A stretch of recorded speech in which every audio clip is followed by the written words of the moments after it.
오늘의 말씀은 예레미야 29장 4절부터 14절까지입니다. 예레미야 29장 4절부터 14절까지의 말씀을 교독하도록 하겠습니다. 제가 먼저 읽겠습니다. 만군의 여호와 이스라엘의 하나님께서 예루살렘에서 바벨론으로 사로잡혀 가게 한 모든 포로에게 이와 같이 말씀하시느니라. 너희는 집을 짓고 거기에 살며 텃밭을 만들고 그 열매를 먹으라. 아내를 맞이하여 자녀를 낳으며 너희 아들이 아내를 맞이하며 너희 딸이 남편을 맞아 그들로 자녀를 낳게 하여 너희가 거기에서 번성하고 줄어들지 아니하게 하라. 너희는 내가 사로잡혀 가게 한 그 성읍의 평안을 구하고 그를 위하여 여호와께 기도하라. 이는 그 성읍이 평안함으로 너희도 평안할 것임이라. 만군의 여호와 이스라엘의 하나님께서 이와 같이 말씀하시니라. 너희 중에 있는 선지자들에게와 점쟁이에게 미혹되지 말며 너희가 꾼 꿈도 곧 듣고 믿지 말라. 내가 그들을 보내지 아니하였어도 그들이 내 이름으로 거짓을 예언함이라. 여호와의 말씀이니라. 여호와께서 이와 같이 말씀하시느니라. 바벨론에서 70년이 차면 내가 너희를 돌보고 나의 선한 말을 너희에게 성취하여 너희를 이곳으로 돌아오게 하리라. 여호와의 말씀이니라. 너희를 향한 나의 생각을 안하니 평안이요 재앙이 아니니라. 너희에게 미래와 희망을 주는 것이니라. 너희가 내게 부르짖으며 내게 와서 기도하면 내가 너희들의 기도를 들을 것이요 너희가 온 마음으로 나를 구하면 나를 찾을 것이요 나를 만나리라. 함께 읽겠습니다. 이것은 여호와의 말씀이니라. 나는 너희들을 만날 것이며 너희를 포로된 중에서 다시 돌아오게 하되 내가 쫓아 보내었던 나라들과 모든 곳에서 모아 사로잡혀 떠났던 그곳으로 돌아오게 하리라. 이것은 여호와의 말씀이니라. 아멘. 자리에 앉으시겠습니다. 담임 목사님께서 나오셔서 낯선 땅에서의 정체성이라는 제목으로 말씀 전해주시겠습니다. 할렐루야. 순전한 교회에 주일 예배 참여하신 여러분 모두를 주님의 이름으로 환영합니다. 우리 서로 인사 나누실까요? 잘 오셨습니다. 사랑하고 축복합니다.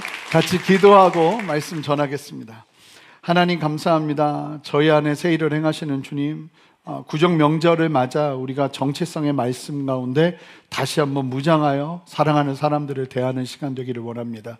주여 역사하시고 우리에게 가장 필요한 말씀으로 함께하여 주시옵소서. 목마른 마음으로 주님 앞에 나아갑니다. 정직한 마음으로, 모르는데 안다고 하지 않고 정말 하나님 앞에 목마른 마음으로 있는 모습 그대로 나아가기를 원합니다. 세상의 모든 가식적인 것 내려놓게 하시고 하나님 앞에서 어린아이처럼 순전하게 말씀을 받을 수 있는 은혜를 허락하여 주시옵소서. 감사드리며 예수 그리스도 이름으로 기도합니다. 아멘. 어제 말씀 새벽에 전하면서 이게 얼마나 중요한지, 말씀 들을 때 뭐 아는 척 하지 마시고요, 그냥 하나님 앞에 어린아이처럼 그냥 다 벌겨벗겨진 마음으로 그냥 하나님의 말씀의 샤워를 받으시길 바라요. 그래서 목마른 마음으로 주님 앞에 거만하면 은혜가 없답니다. 가난하고 겸손한 마음에 은혜가 함께 한답니다. 당연한 것 아니겠습니까? 그래서 여러분들도 그런 마음으로 오늘 말씀을 대하면 좋겠습니다. 우리는 지난 시간 동안 계속 정체성에 관한 말씀을 대하고 있는데요, 저는 참 이 정체성 말씀을 준비하면서 이때 우리에게 가장 필요한 말씀이 아닌가 하는 생각이 듭니다. 에어컨 한 단계만 줄여주세요. 예레미야 29장 말씀을 통해서 이제 말씀을 나눌 텐데, 이 말씀은 이제 다음 주 말씀하고도 좀 이어질 겁니다. 예레미야는 나라를 빼앗겼을 때 남유다에 남아서 이스라엘 백성들, 포로로 간 이스라엘 백성들에게 메시지를 전한 선지자가 예레미야였고, 예레미야는 이스라엘의 멸망도 예언을 했고요. 근데 참 놀랍게도 같이 포로로 끌려간 상태에서 이스라엘 백성들과 함께 살면서 하나님의 부르심을 받아 하나님의 메시지를 전한 선지자가 에스겔입니다. 그래서 오늘은 이제 막 포로기가 시작되는 시점에 있는 유다 백성들을 향해 외치는 예레미야 선지자의 말씀을 들을 거고, 다음 주는 한참 살았어요. 이 포로된 땅에서 한참을 살면서 너무나 힘들고 어려운 환경과 상황을 이겨내는 이스라엘 백성들을 향해 선포되는 에스겔 선지자의 말씀을 보게 될 겁니다. 자, 오늘 말씀은 딴 것보다 낯선 땅에서의 정체성이라는 제목으로 말씀을 나눌 텐데요. 우리가 인생을 살다 보면 예고 없이 삶의 기반이 흔들리는 순간을 마주하곤 합니다. 내가 굳게 믿고 의지하던 것들, 너무나도 익숙하고 편했던 자리들이 한순간에 무너지는 경험. 예를 들면 다니던 직장에서 갑작스러운 정리해고 통보를 받거나 건강하다고 믿고 있던 몸에 갑자기 이상이 생겨 병원이라는 낯선 공간에 머물러야 할 때가 있고, 제가 아는 목사님도 초음파 찍다가 그냥 발견이 됐는데 암이 발견이 된 거예요. 너무 건강하고 젊었는데. 제 친구 한 명 그 뇌경색 그 풍이 왔다는 친구 말씀드렸잖아요. 제가 신방을 갔는데 너무 놀라운 게 어떤 병도 없었대요. 피도 너무 깨끗했고 몸도 너무 건강했대요. 근데 교회 성가대 마치고 회식하는 자리에서 갑자기 힘이 쭉 빠지더래요. 막 식은땀이 나면서. 그러고는 쓰러진 거예요. 그 눈 떠보니까 풍이 와 있는 거죠. 그래서 병원이란 낯선 공간에서 지금 3개월 동안 치열한 회복을 하려고 하는데 이미 이쪽은 뭐 손을 못 써요. 제 나이인데. 평생 함께 할 것 같았던 관계가 균열이 생기고 가족이라는 울타리가 흔들리기도 합니다. 계획됐던 길이 막히기도 하고 도무지 어디로 발을 내딛어야 할지 막막함이 찾아오면서 너무나 낯선 환경에 처해버리는 경우들이 인생에 있을 수 있다는 거예요. 우리 젊은 청년분들은 모르겠지만 인생에 이런 때가 옵니다. 안 왔으면 좋겠어요, 저도. 그런데 오더라는 거예요. 그럴 때마다 내면에 깊은 탄식이 흘러나옵니다. 마치 내가 알던 내가 아닌 것 같고 지금 서 있는 곳이 도대체 어디인지 알 수 없는 혼란스러움이, 내가 왜 여기 있나 싶은 마음이 드는 생각들이 나를 감쌀 때가 있다는 거예요.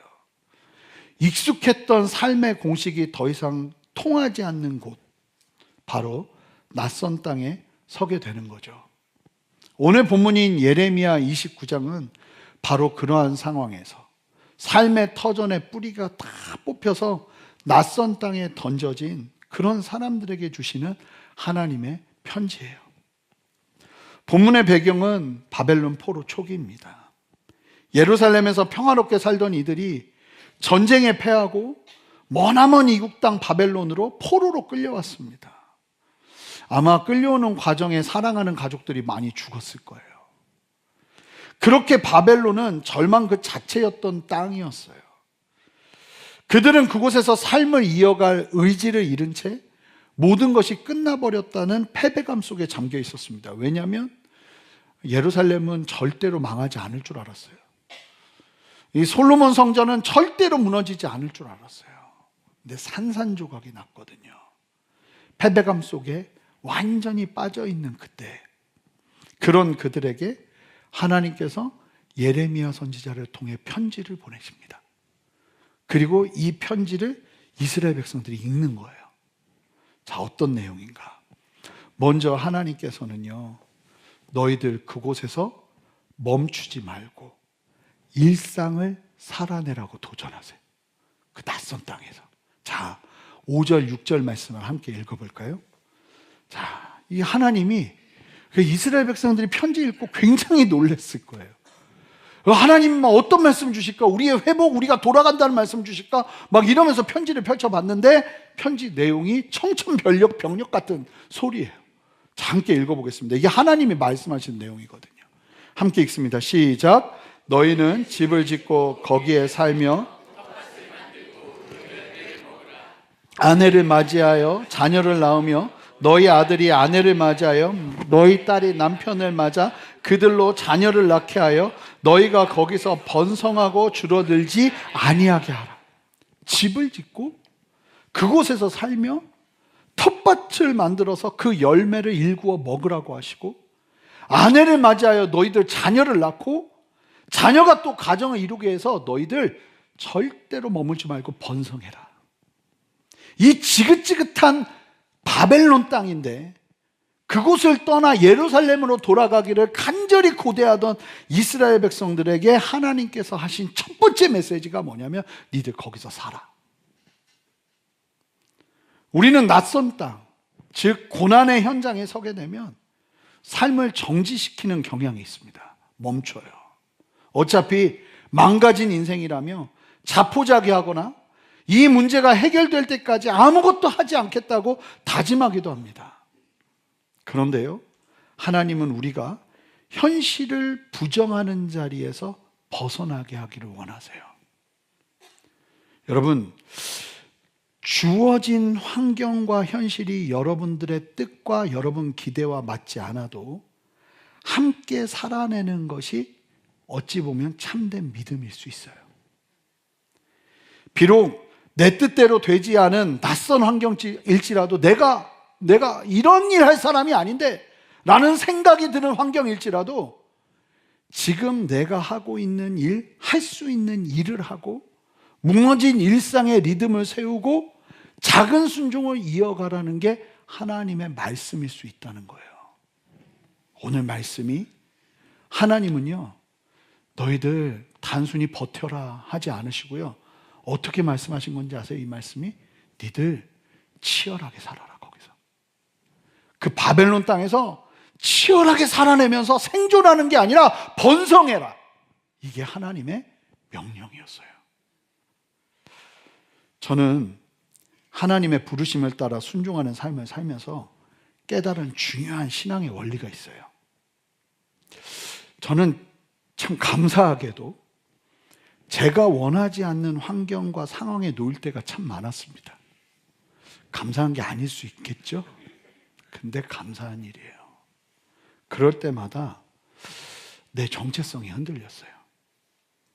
제가 그럴 때마다 제일 많이 혼자 했던 말이 뭐냐면, 내가 이거 하려고 헌신한 거 아닌데, 내가 이 일을 할 사람이 아닌데, 어릴 때부터 나는 좀 특별하다는 미친 생각이 나를 가득 채우고 있었던 거죠. 내가 이런 일 할 사람 아닌데, 내가 이거 하려고 헌신한 거 아닌데, 이런 말이 계속 내 안에 막 자리 잡으면서 내 정체성이 얼마나 많이 흔들렸는지 몰라요. 제가 선교단체에서 젊은 나이인데도 인정을 참 많이 받으면서 사역을 감당하고 있었어요. 25살 때 강의를 하기 시작했으니까, 이 강사, 그러니까 DTS 강사를 하기 시작했으니까 굉장히 빨리 한 거예요. 그러니까 사역이 막 인정을 막 받고 사역하는 곳마다 막 반응들이 나오니까 저도 이렇게 막 자존감이 확 올라갔죠. 교만할 것도 아닌데 교만했던 것 같아요. 근데 하나님께서 너무나 분명하게 그 모든 사역을 그만두라고 하시고는 저한테 가라고 하신 곳이 어디였냐면, 가정집을 개조해서 시작하는 개척교회였어요. 근데 몇 달 사역하다가 하나님이 더 큰 도전을 주셨는데, 너 그 담임 목사님한테 전임을 하겠다고 그래라. 그랬더니 담임 목사님이 굉장히 당황하셨어요. 우리는 널 전임으로 해줄 능력이 안 되는데. 그래서 기도했더니 하나님이 괜찮다고 해라. 그냥 하겠다고 해라. 그런 마음 주셔서 그냥 하겠다고 그랬더니 진짜 전임인데 월급을 70만 원을 줬어요. 그러면서 일이 없는데 전임을 하니까 어떤 일이 주어지냐면, 아침에 출근하면 화장실 청소하고 분리수거하고 등 갈고 물 청소하면서 본당 청소하고, 그러면 한 10시 반 정도 돼요. 그러면 그 다음부터는 할 일이 없어요. 그리고 아무도 안 와요. 제 사무실이 없어서 애들 왜 예배 드리면 그 예배 같이 드릴 수 있는 유리로 있는 애들 방 있잖아요. 거기 잠옷실에다가 제 책상을 놔줬어요. 그래서 업무 보고 있는데 예배 드릴 때, 수요 예배 막 이럴 때 되면 애들을 다 나한테 맡겨. 저는 그 애들을 항상 이 비디오와 영상으로 양육하면서 한 번은 사모님이 전도사님 지금 빨리 농협 가봐. 그래서 갔더니 나보고 수박을 2,000원인가 싸게 판다고 거기서 줄 서 있으래. 2,000원 싼 수박을 사려고 아줌마들과 함께 줄이 서 있는데 내 스스로가 계속 이런 생각이 나는 거야. 내가 이거 하려고 하나님, 야, 막 어딜 가도 사역하던 내가 맨날 청소하고 있고, 그럼 저기 2,000원 싸게 사겠다고 저 수박 파는 데서 줄 서 있고, 그러고서 수박 2통을 들고 오는데 전도사가 그러면 안 되는데 수박을 던져버리고 싶은 마음이 굴뚝 같았어요. 내가 이거 하려고 막 이거 하고 싶은 거야. 그 당장이라도 그만두고 싶고 막. 하나님 앞에 지금도 기억나요. 아무도 없는 그 작은 본당. 신발 벗고 들어가야 되는 곳이었거든요. 아무도 없는 작은 본당에서 펑펑 울면서 제가 무슨 기도를 했는지 아세요? 나 이거 시키려고 여기 불렀냐고. 하나님 앞에. 제가 그때 결혼해야 될 때인데 저희 장모님이 자네는 어디 교회를 섬기나 그러는데 그게 어디 있는 건가? 월급은 얼마인가? 할 때 저희 장모님이 동공이 흔들리는 걸 난 봤어요. 70만 원입니다. 그랬더니 우리 장모님 동공이 막 흔들리는 거예요. 우리 딸을 얘한테 맡겨야 되니까.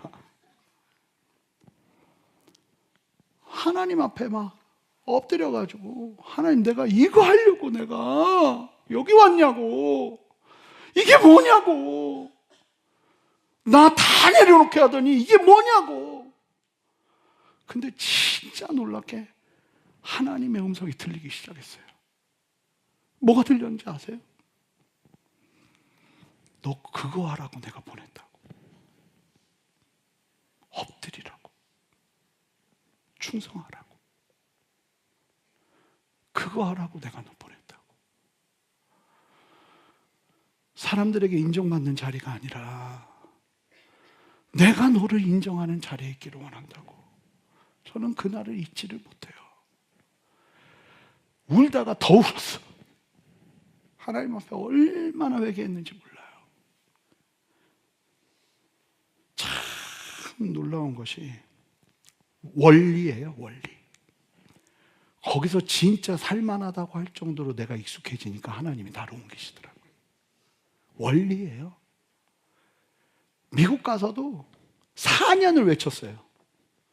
내가 이거 하려고 미국 왔냐고. 4년 외쳤어요, 저는. 이게 뭐냐고, 하나님. 근데 또 거기서도 나는 하나님의 음성을 들었어요. 너 그거 하라고 보냈다고. 그냥 엎드리는 거예요. 7년쯤 되니까 살고 싶더라고요. 살만하고 우리 애들 키우면 좋겠다 싶고. 그러니까 또 하나님이 됐다 하고 옮기시더라고요. 그러니까 이제 살만하다 이런 얘기는 난 안 한다니까요. 지금도 막 좋지만 하나님 저에게 부족한 게 많습니다. 이러면서 나는 믿음 생활을 하지 절대로 여기서 막 내가 다 막 가진 것처럼 이러지. 그러면 큰일 나, 큰일 나. 예, 큰일 나. 근데 하나님이요, 우리를 어떻게, 제가 보면 참 흉한 게 뭐냐면 그 일을 해야 될 사람인데 내가 이거 할 사람이 아닌데 하는 게 보여요. 그 사람한테. 그러면 참 흉해져요. 그거 해야 되는데. 나는 이거 할 사람 아니라는 거예요. 여러분, 그 자리가 하나님이 우리의 정체성을 깊이 뿌리내리게 하는 자리일 수 있어요. 아브라함을 갈대아 우르에서 있잖아요. 약속의 땅 가나안으로 데리고 오셨잖아요. 근데 이게 어떤 차이냐면 갈대아 우르는 당시 메소포타미아의 가장 강력했던 대도시예요. 하나님의 약속의 땅은 깡시골 중에 깡시골 가나안이었어요. 하나님이 참 신기하게 하나님의 사람들을 거기다 심으신다고요. 어떠신지 모르겠지만 여러분들의 위치가 낯선 땅이 될 때가 여러분들이 하나님 앞에서 깊이 뿌리 내릴 수 있는 찬스가 될 수 있어요. 여러분의 자리가 어디인가요? 여러분이 있을 곳이 아니라는 생각이 드시나요? 여러분들의 정체성이 흔들릴 정도로 수치스럽던가요? 아니요. 하나님은 오늘 말씀하세요. 그곳에서 치열하게 살아내라고. 내 땅끝이라고 여기며 순종하라고. 그렇게 설 때 우리의 정체성은 더 견고해질 거예요.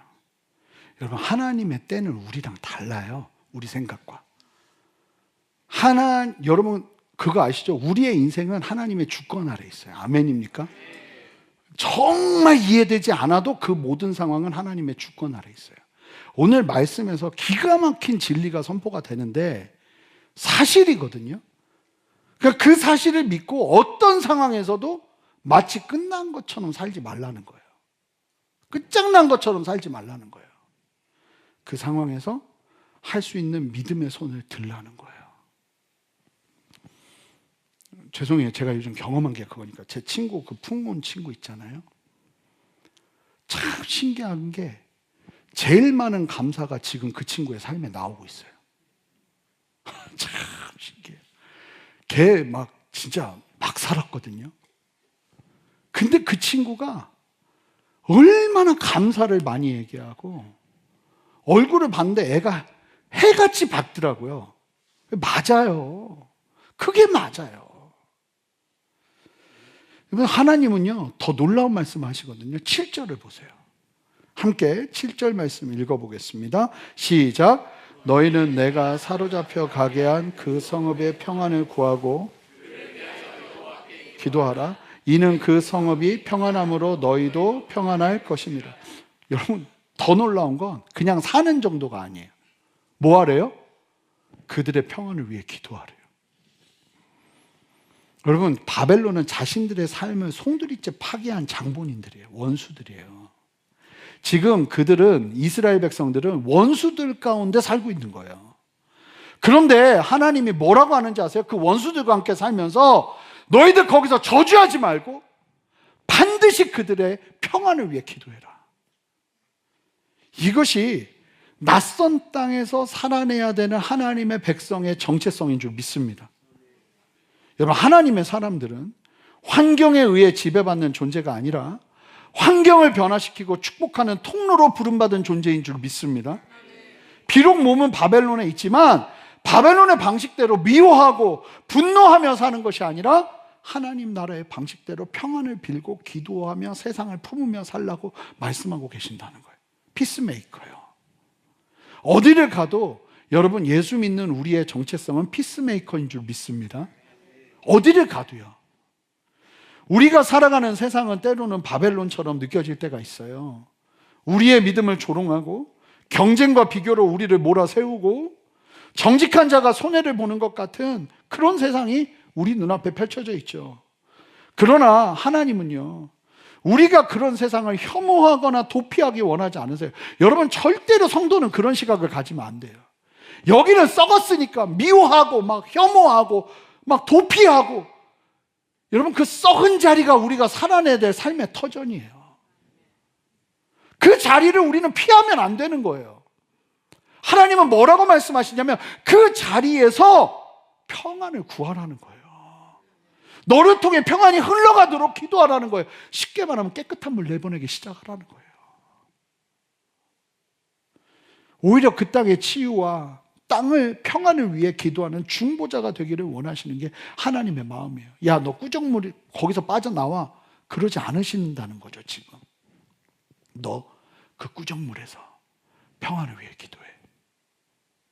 우리를 낯선 곳에 두신 이유는 도망치라고 낯선 곳에 두신 것이 아니라 하나님의 평안을 흘려보내라고 두신 것인 줄 믿습니다.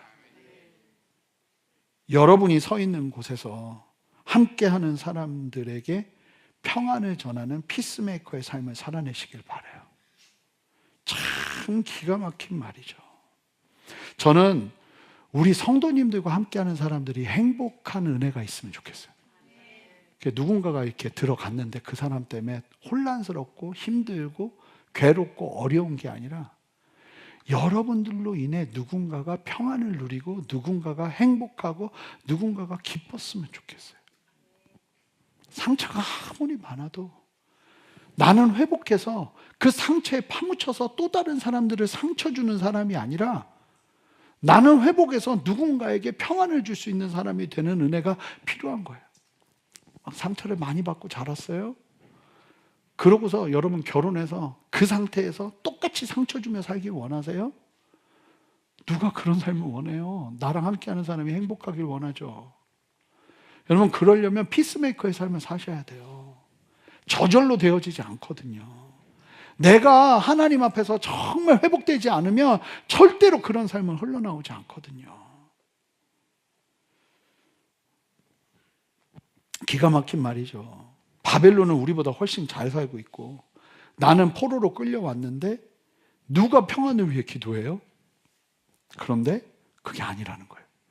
자, 요셉을 보세요. 요셉으로 인하여 보디발 집이 평안을 누려요. 번성을 경험합니다. 여러분 이게 참 이해할 수 없는 방법인데 여러분 하나님이 우리를 피스메이커와 평안의 도구로 사용하시려면 우리를 사장의 자리에 앉히지 않으세요. 평사원의 자리에 앉히실 수도 있어요. 포지션이 평안을 주는 위치에 있을 수 없다는 거예요. 노예였어요. 근데 노예였던 그 사람의 걸음을 통해 보디발이라는 그 당시 최고의 장군의 집안 전체가 복을 누렸다는 거죠. 포지션이 평안의 동기가 되는 게 아니에요. 오히려 하나님이요, 진짜 지금 내가 여기서 할 수 있는 게 뭐야? 아무것도 없어요. 시키는 것만 해야 돼요. 그런 위치에 있다 할지라도 여러분 뭘 기도하라는 거예요? 하나님 저를 통해 평안을 흘려보내주세요. 하나님 저를 통해 아버지의 은혜를 흘려보내주세요. 그 기도를 하는 걸음이 반드시 필요하다는 거예요. 그리고 그 걸음을 통해서 하나님이 일하시고 역사하신다는 거예요. 그리고요, 이런 평안을 전하는 걸음이 내 레주메가 되는 거예요. 내 동기가 되고 내 경력이 되는 거예요. 쟤는 어디다 집어넣어도 거기 살리는 애야. 여러분 몸에서 그런 사람 하나만 발굴되면 저는 그 사람 쓴다고 봐요. 어디서라도 써요. 그러니까 어디를 들어가서 내가 어떤 위치, 어떤 포지션이냐, 여러분 여기에 너무 목숨 걸 필요 없고요. 우리는 어디서든 하나님의 평안을 전할 수 있는 사람들이에요. 믿으십니까? 그러니까 하나님 앞에서 정말 온전한, 그러니까 거기서 정체성 흔들려서 내가 이거 할 사람 아닌데, 내가 이거 하려고 여기 온 거 아닌데, 이런 소리 다 버려버리고 하나님이 부르신 이 자리를 나의 최선의 자리로 여기고 주님이 주신 마음 가지고 평안을 전하며 하나님의 사명을 감당하겠다 하면서 그 자리에서 살아내고 버텨내는 걸음, 그 걸음을 통해서 하나님이 일하신다는 거예요. 그러면서 하나님께서 8절과 9절을 통해 그 걸음을 걷는 동안 유의해야 될 것이 있다고 말씀하시는데, 자, 8절 9절을 좀 볼게요. 함께 읽어보겠습니다. 시작. 만군의 여호와 이스라엘의 하나님께서 이와 같이 말씀하시니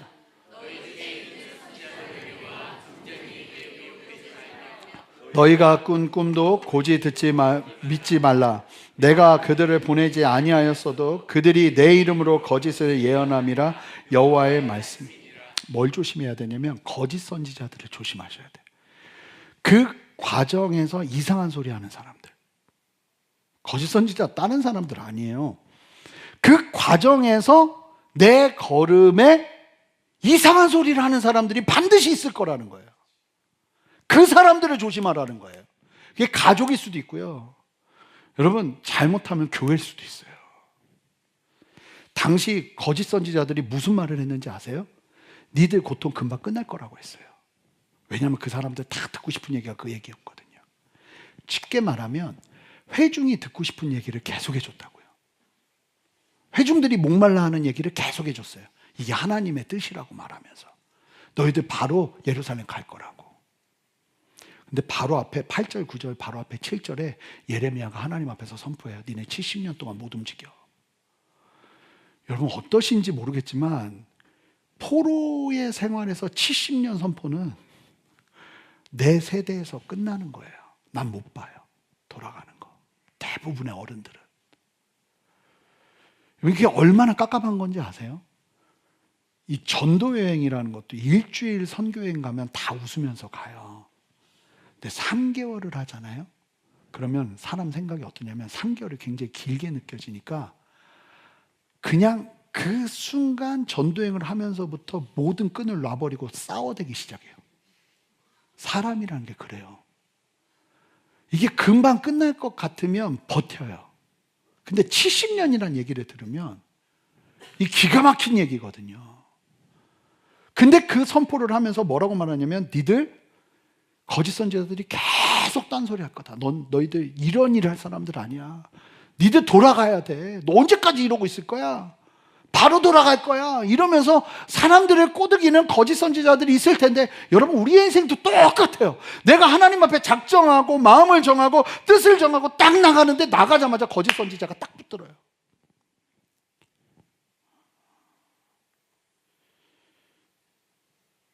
제가 충격받은 만남이 있었는데 불신자 자매를 만났어요. 너무 힘든 자매였는데 처음부터 자기는 예수 믿었다가 예수 버렸다고 그러더라고요. 그리고 온 우주가 나를 사랑한대요. 그걸 느낀대요. 온 우주가 누구냐고 그랬더니 그건 잘 모른대. 근데 기도 좀 한 번만 해도 되겠냐고. 근데 손에 머리 얹는 건 싫대요. 나는 그냥 축복해 주려는 거니까 이상한 이렇게 흔들지 않을 테니까 그냥 받으라고. 기도를 해주고 났는데 희한하게 말이 통하기 시작하는 거예요. 그러면서 당신 삶을 봐라. 삶이 100이라면 100 중에 행복한 건 몇 %냐 하루에? 없어요. 다 원망과 미움과 막 상담하면서 막 사람들이 해주는 얘기들 듣고 막 계속 원망하고. 나는 자매의 삶이 70은 행복해야 된다고 본다, 하루 중에. 그러면서 자매가 똑같은 얘기를 했어요. 그 상처 속에서 있다가 결국은 자매가 결국 결혼할 텐데 그 상처 있는 그대로 누군가를 만나서 상처 주기를 원하고 애를 낳고 걔한테도 또 안 좋은 걸 주기를 원하느냐? 자기 절대 그러고 싶지 않대. 회복하는 게 필요하지 않겠냐?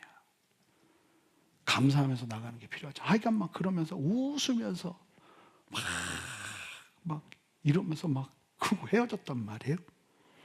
갑자기 저녁 7시쯤에 문자가 왔는데 완전 나를 대적하는 문자가 막 이렇게 오는 거예요. 그새 누군가를 찾아갔어. 다른 소리가 들렸으니까 이상한 거예요.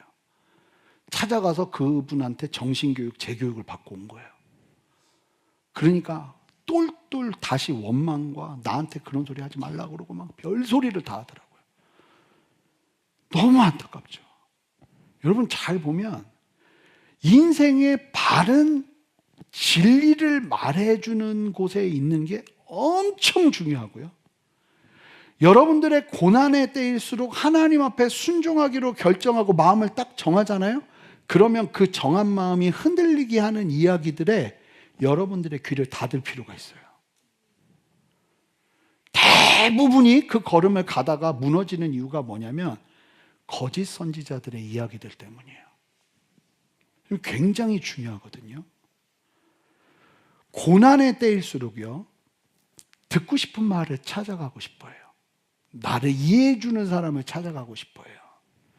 그런데 여러분, 고난의 때일수록 하나님의 말씀 앞에 오픈하시는 저와 여러분 되시기를 바라요. 반드시 그래야 돼요. 반드시. 사람의 마음이 약해지면요, 듣기 좋은 말, 내가 원하는 말에 쉽게 흔들려요. 당장 모든 문제가 해결될 거고 너는 잘못한 거 하나도 없어 막 이런 이야기들과 낙관론이 현실의 무게를 가볍게 하는 것처럼 들리지만 결국 우리를 더 깊은 절망으로 끌고 갑니다. 여러분, 하나님이 뭐라고 말씀하세요? 꿈이 아무리 좋은 꿈이라도 너 그 꿈 믿지 말래요. 오히려 고난의 때에는 이상한 환상적인 계시나 이런 것들 의지하지 말래요. 거짓 예언이 난무하고 있기 때문에 분별이 너무나 필요한 거예요. 여러분, 거짓 예언이 통하는 이유가 뭐냐면 다른 것보다 우리가 문제를 빨리 해결하고 싶은 욕심 때문이에요. 내가 기도하면서 몸부림치면서 하나님 앞에 답을 찾아야 되는데 예언 은사가 있는 분을 찾아가는 이유가 뭔지 아세요? 빨리 해결하고 싶은 거예요. 빨리 답을 알고 싶은 거예요. 그러나 여러분 기억하세요. 하나님은 절대로 그렇게 우리를 이끌지 않으세요. 그 예언의 은사가 있는 사람이 아무리 뛰어난 예언을 해도 절대로 그 길로 우리를 온전하게 이끌지 않으세요. 여러분, 하나님은 빠른 해결보다 깊은 성숙의 길로 우리를 이끄시거든요. 그러니까 그럴 때일수록 여러분 중심을 잡으셔야 돼요. 고난의 때일수록 이상한 소리에 흔들리지 마세요. 그러니까 할 수만 있으면 말씀이 선포되는 자리에 여러분들을 노출시키세요. 새벽 예배 나오시고 예배 드리시고 기도하시고 성경 읽으시고 오히려 세상의 소리에 귀를 좀 닫으세요. 예레미야의 선포를 보세요. 너희들 이곳에서 치열하게 살고 정착해라. 이 이방인의 땅을 축복해라. 이거 참 희한한 얘기거든요. 이방인의 땅인데. 여러분, 이스라엘 백성들에게 70년이란 긴 시간이 필요했던 이유는 하나님이 잔인하셔서가 절대 아니에요. 뭐 때문인지 아세요? 70년 동안 이스라엘은 정체성을 다시 세워야 되는 시간이 필요했던 거예요. 그리고 70년이 지나자 이스라엘 백성들이요, 그 힘든 일을 감당합니다. 여러분, 이거 보통 일이 아니거든요. 하나님의 사명을 감당하는 일이. 하나님의 그 일을 감당하게 하려니까 그냥 지금 이 상태에서 옮겼다가는 다시 다 쑥대밭이 될 거가 뻔하니까 하나님이 70년이나 시간 동안에 우리를 세우시는 거예요. 우리를 왜 절망의 자리에 두시겠어요? 여러분, 하나님의 목적은 우리를 멸망시키는 게 아니에요. 그 시간을 통해서 우리의 정체성을 바로 세우길 원하시는 거예요. 여러분, 내가 원하는 것들이 이루어지지 않았어요? 그러면 그때가 하나님 앞에서 내 정체성을 확인할 때예요. 내가 뭘 잘못했는가? 내가 뭘 실수했는가?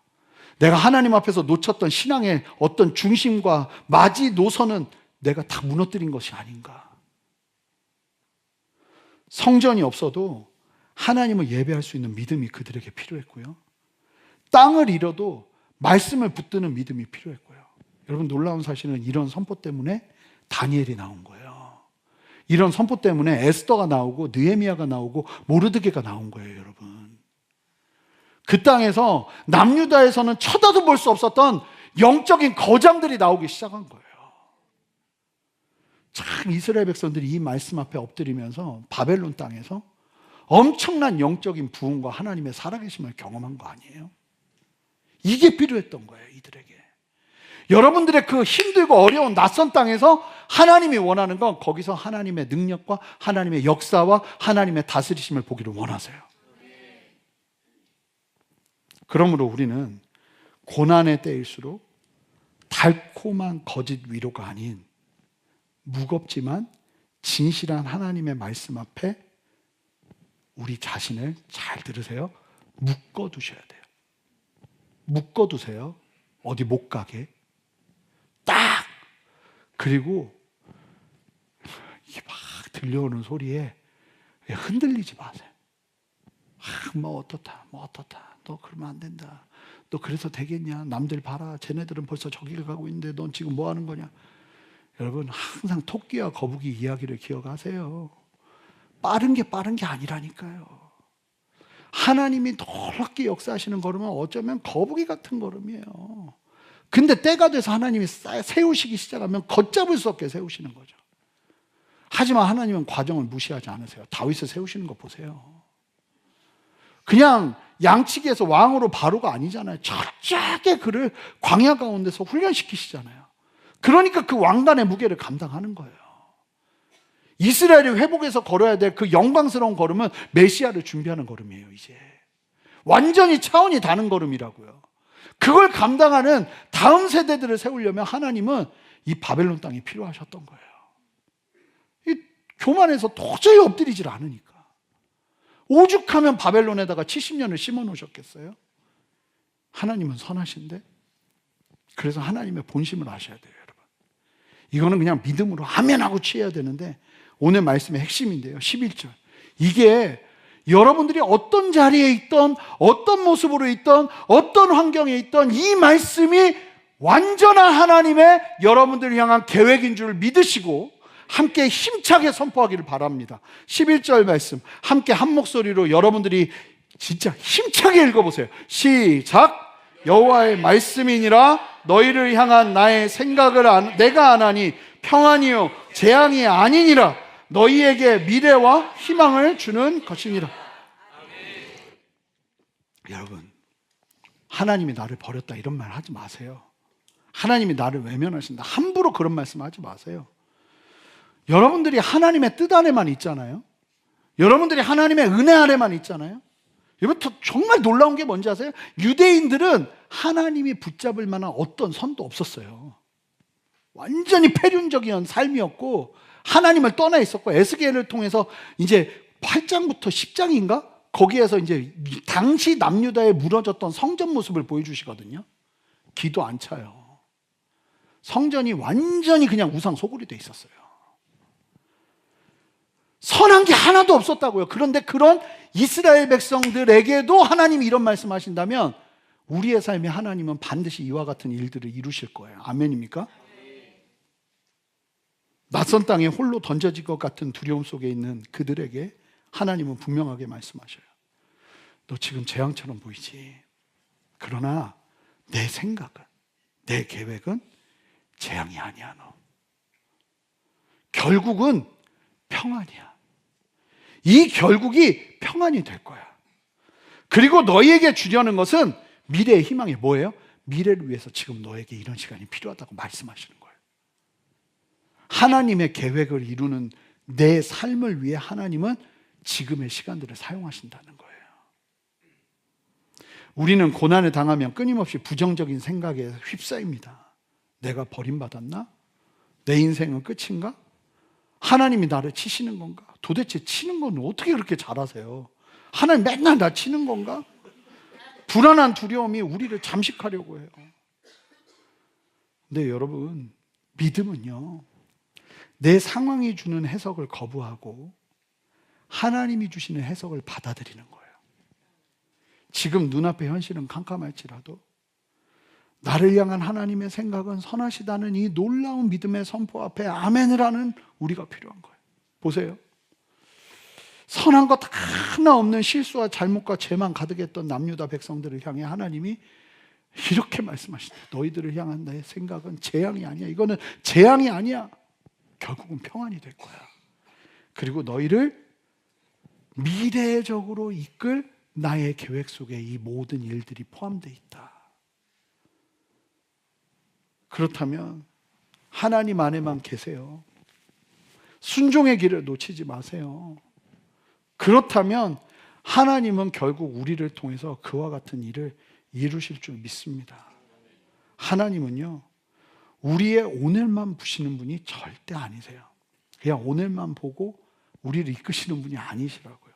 하나님은 제가 말씀드리잖아요. 항상 멀리 보시고 무엇이 중요한지를 아시는 분이 하나님이세요. 그래서 우리 신앙도 멀리 볼 줄 알아야 되고 뭐가 중요한지를 알아야 돼요. 우리의 내일 그리고 영원한 미래를 보고 계시는 하나님이 우리의 삶에 고난과 역경을 허락하세요. 재앙이 아닌 평안을 주시기 위해 미래와 희망을 주는 하나님의 역사. 여러분, 그래서 실패한 여러분 스스로에게 이 말씀을, 11절 말씀을 읽고 선포하세요. 너를 향한 하나님의 계획은 재앙이 아니라 평안이고, 태재야, 너를 향한 하나님은 미래의 소망을 주기 위한 걸음 가운데 너를 이끌고 계셔. 그 선포를 하시라는 거예요.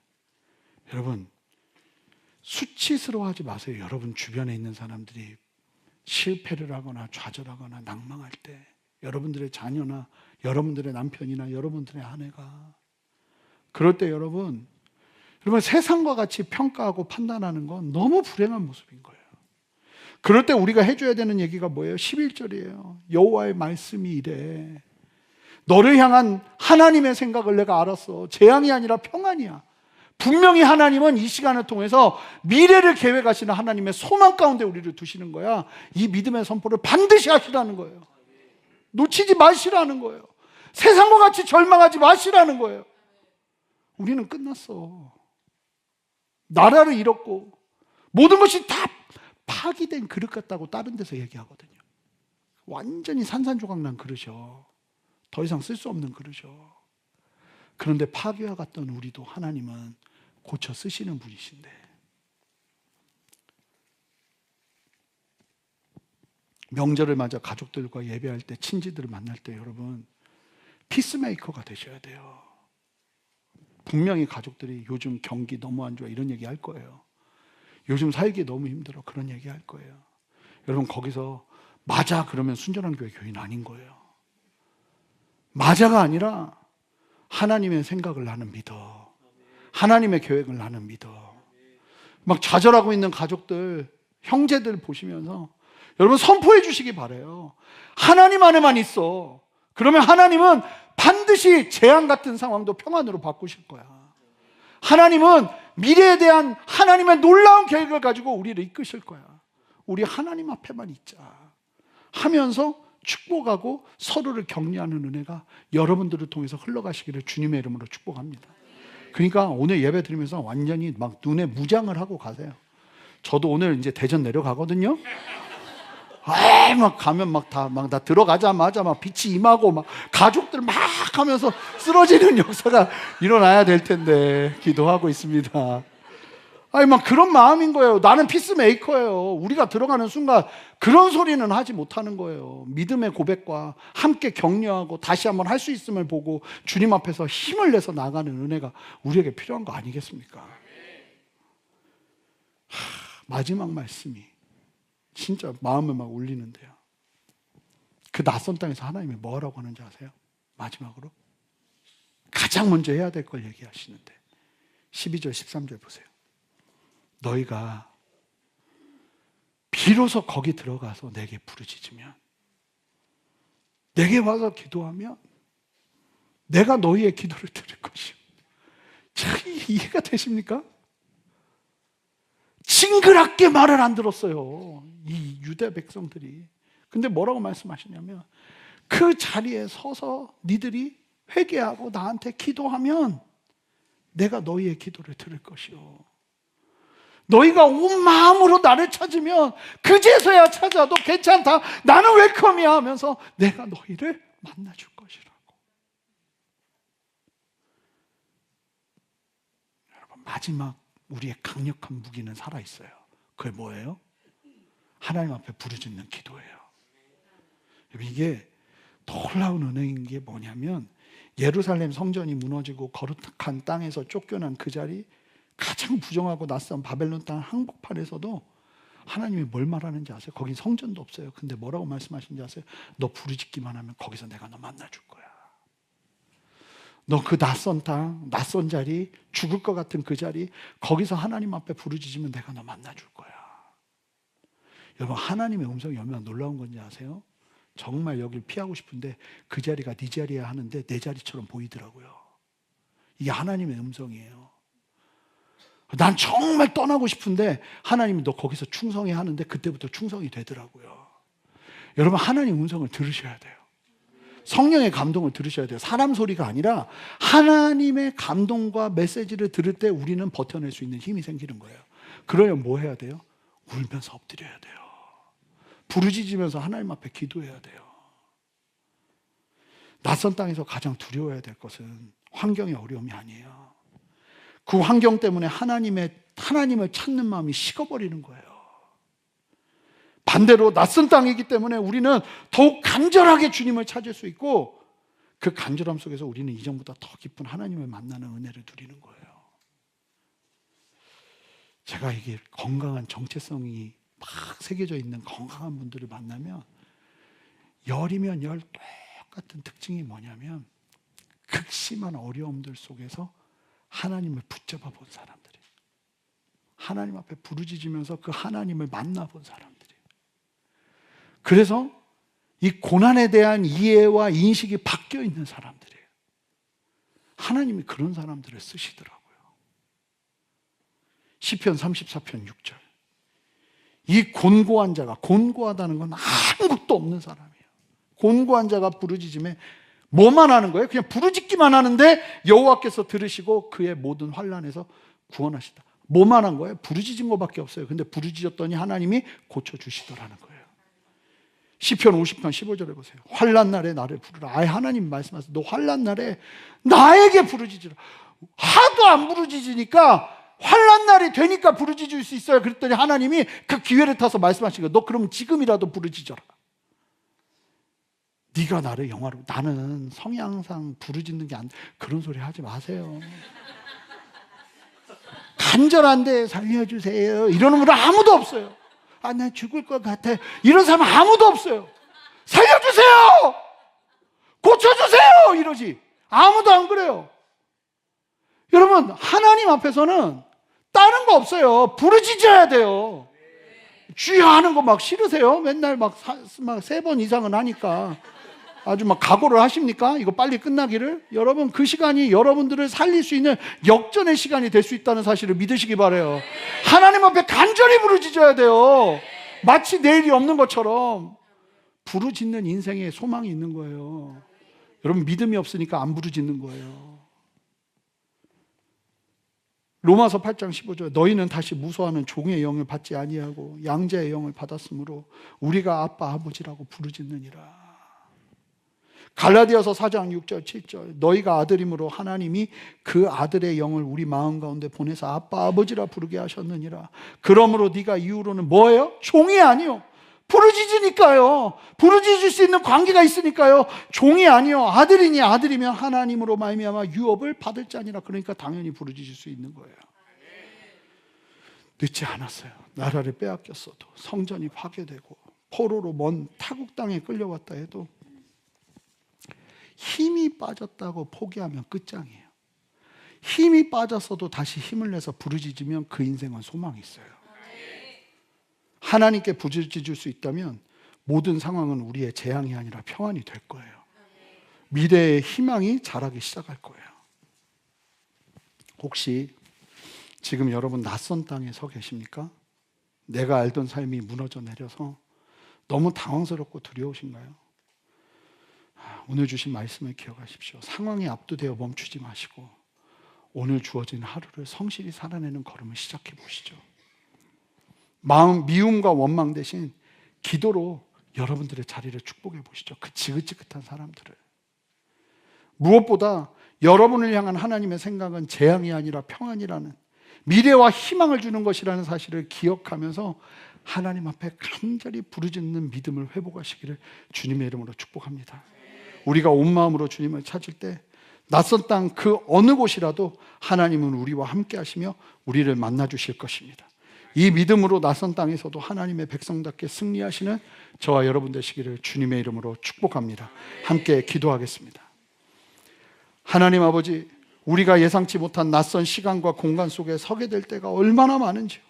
익숙했던 모든 것이 사라지고 두려움과 막막함이 우리를 덮쳐올 때 우리의 눈을 들어 주님을 볼 수 있는 믿음을 주시옵소서. 눈앞의 현실은 재앙 같아 보일지라도 우리를 향한 주님의 생각은 평안이며 희망임을 신뢰하게 하여 주시옵소서. 낙심 가운데 주저앉지 않게 하시고 오늘 내게 주어진 삶의 자리에서도 기도로 집을 짓고 믿음으로 씨앗을 뿌리게 하여 주시옵소서. 예수 그리스도 이름으로 기도합니다. 아멘. 우리 함께 들은 말씀을 기억하며 다 같이 일어서서 우리 부르신 곳에서 함께 찬양하며 나가겠습니다.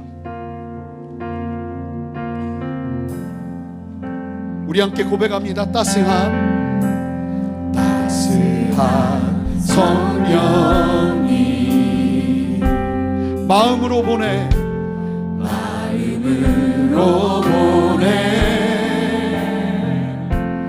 내 몸을 감싸며 주어지는 평안함 만족함을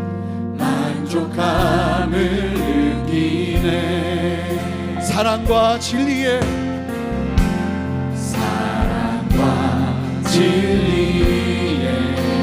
한 줄기 빛을 보내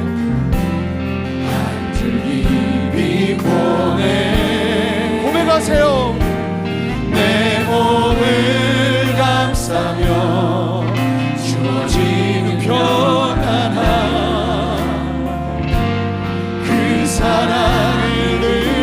들리네. 부르신 곳에서 나는 예배하네. 어떤 상황에도 나는 예배하네. 부르신 곳에서 나는 예배하네. 어떤 상황에도 나는 예배하네. 우리 함께 고백합니다. 사랑과 진리에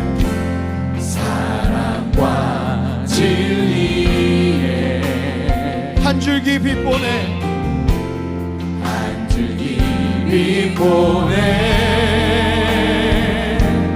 내 몸을 감싸며 주어지는 평안함. 그 사랑을 우리 함께 두 손 높이 들고 선포합시다. 주님, 내가 선 이 자리에서 하나님을 예배하는 것을 놓지 않겠습니다. 성실의 걸음을 놓지 않겠습니다. 함께 선포하며 고백합시다.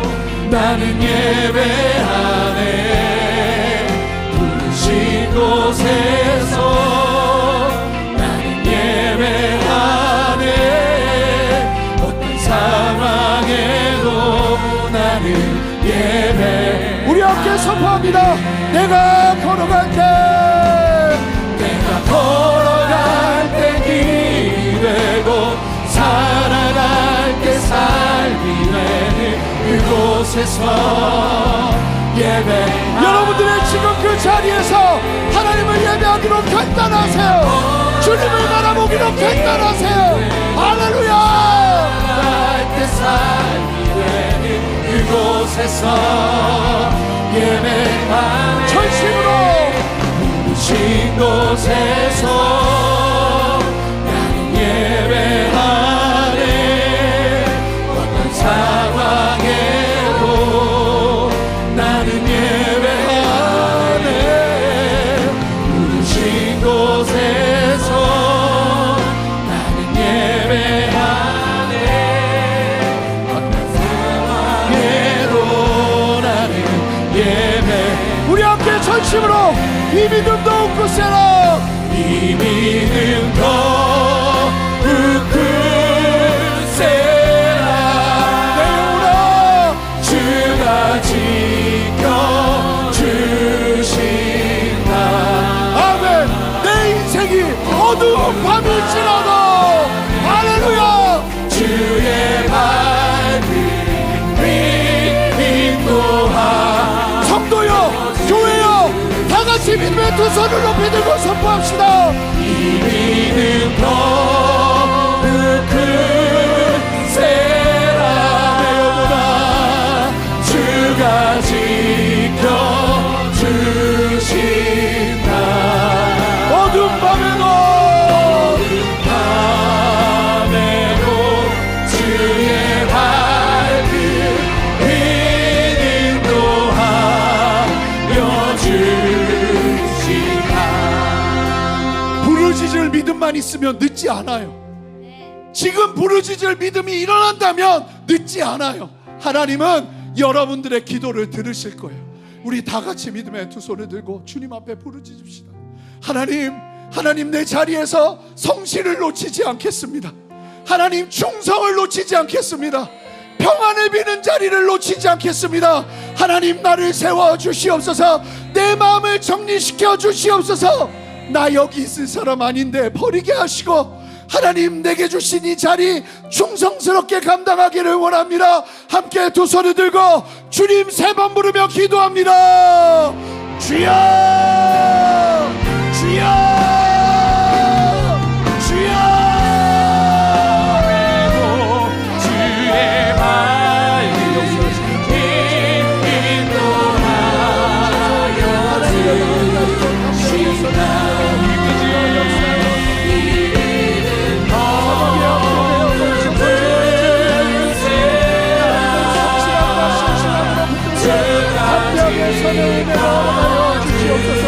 하나님 함께하게 하옵소서.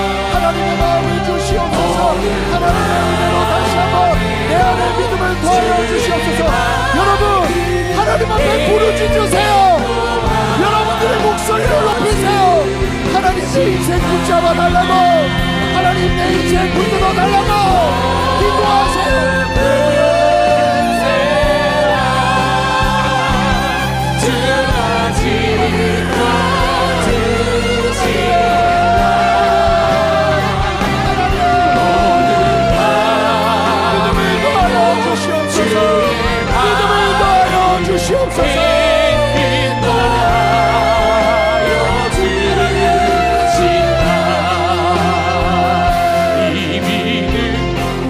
여러분, 회피로 피하는 것으로 우리의 걸음을 대신할 수 없어요. 여러분들의 자리는 여러분들이 피스메이커로 축복의 통로로 서는 은혜를 누려야 될 줄 믿습니다. 여러분 바꾸세요.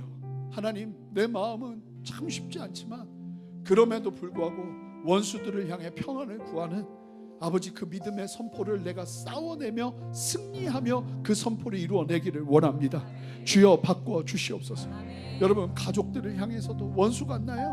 아니요. 여러분 그 자리에서 평안을 구하는 걸음, 그 걸음이 여러분들의 평안을 가져올 거예요. 오늘 말씀 그대로예요. 하나님, 내가 엎드립니다. 주님, 나는 할 수 없지만 주님은 할 수 있습니다. 놀라운 게 뭔지 아세요? 하나님의 음성을 듣잖아요. 그러면 그거 할 수 있어요. 하나님이 여러분들에게 말씀하시잖아요. 그럼 그거 할 수 있어요. 제 얘기가 아니라 여러분 이 시간 하나님 앞에 부르짖는 가운데 주님의, 여러분들의 생각 가운데 주시는 주님의 말씀을 들으세요. 그리고 그 말씀대로 믿음으로 순종하세요. 그렇게 역사하실 하나님이 아버지께서 이 시간 여러분들의 마음을 만지시고 고치시고 새롭게 하실 거예요. 그렇게 소망하는 사람들마다 다 같이 두 손을 드시기 바라요. 하나님, 이 시간 나를 고쳐 주시옵소서.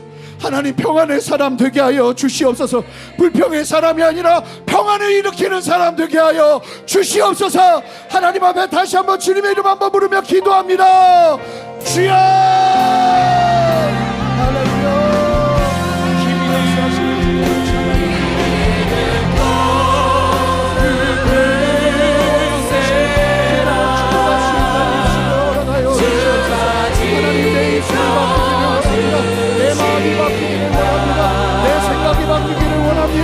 하나님 역사하여 주셔서 하나님을 의지하게 하시고 하나님 소망하게 하시고 갈망하게 하시고 주님 앞에 마음을 다하여 뜻을 다하여 아버지 앞에 순종할 수 있는 은혜를 허락하여 주시옵소서. 참된 믿음의 역사는 애머리로 하지 않게 하시고 순종으로 할 수 있도록 주여 역사하여 주시옵소서. 평안의 길을 놓치지 않게 하여 주시옵소서. 평안의 길을 놓치지 않게 하여 주시옵소서. 하나님 인도하여 주시옵소서. 하나님 역사하여 주시옵소서. 아멘, 아멘. 주님 역사하시는 주님을 찾아갑니다. 하나님 이 저녁 우리의 걸음 가운데 주님 역사하실 줄 믿습니다. 하나님 인도하여 주시옵소서. 여러분, 여러분들의 인생에 선포하세요. 그리고 여러분들이 함부로 말했던 그 사람들을 향한 선포를 바꾸세요. 하나님의 생각, 여러분을 향한, 그들을 향한 하나님의 생각은 재앙이 아니라 평안이며 미래와 희망을 주는 것임을 믿음으로 선포해 내시길 바라요. 이 시간 여러분 하나님 앞에 선포하세요. 하나님, 내가 이 말씀을 아멘으로 취합니다. 그리고 우리 한 가지 더 선포할 건데, 나라를 위해서도 우리가 이 선포를 합시다. 여러분, 어떠한 상황 속에서도 이처럼 부르짖는 우리가 있는데 하나님은 우리를 향한, 이 나라를 향한 아버지의 생각과 뜻을 절대로 포기하지 않으세요. 하나님의 플랜 안에 이 나라는 들어있어요. 여러분, 우리가 하나님 이 나라도 마찬가지입니다. 하나님 재앙이 아니라 평안이 될 것입니다. 하나님의 미래의 계획 가운데 이 나라는 움직이고 있습니다. 하나님이 역사하여 주시옵소서. 우리가 믿음의 박수를 올려드립시다. 믿음의 찬양을 올려드립시다. 할렐루야. 주님이 나라를 붙들어 주시옵소서.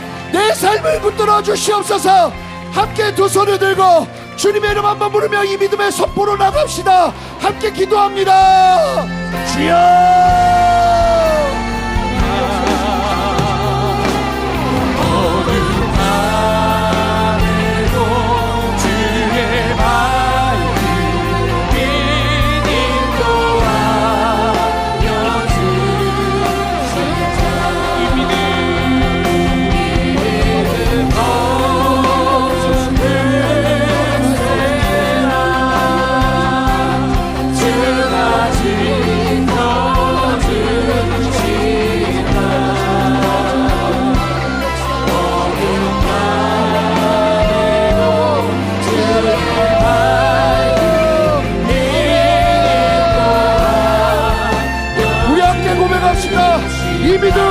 굳세라.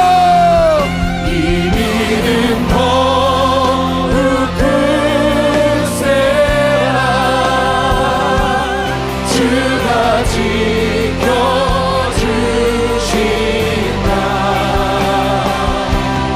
어두운 밤에도 주의 밝은 빛 인도하여 주. 여러분의 목소리로 선포하세요. 이 믿음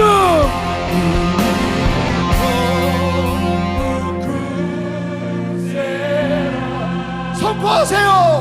주가 지켜주신다. 어두운 밤에도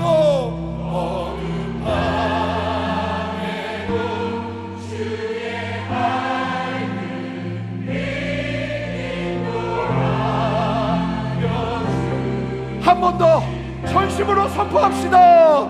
이 믿음 더욱 굳세라. 주가 지켜주신다.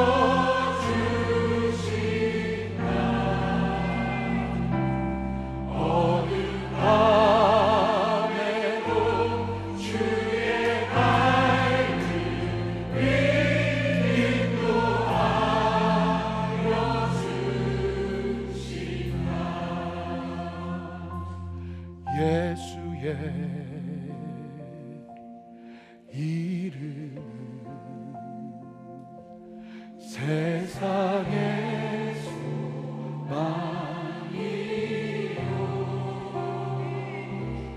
예수의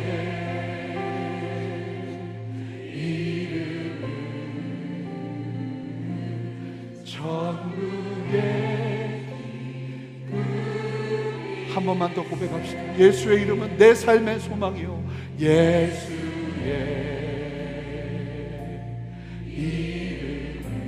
내 삶의 소망이요.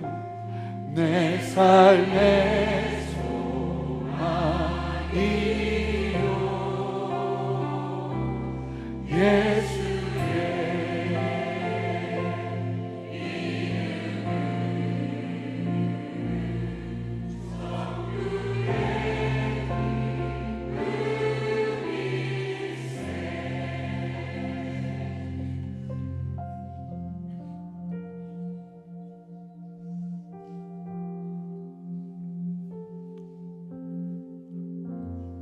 하나님은 절대로 한번 잡은 손을 놓지 않으시고,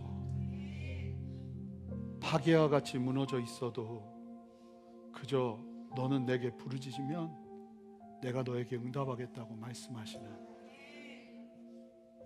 그 땅에서 평안을 구하며 너희들이 잘 사는 모습 보기를 원한다고 말씀하시는, 원망하고 저주하며 사는 인생이 아니라 평안을 구하며 그 땅에서 온전히 서기를 원하시는 하나님의 그 놀라운 섭리의 손길을 우리가 믿음으로 이해하며 오늘 말씀 속에서 주님을 붙잡는 우리 모두 되기를 원합니다.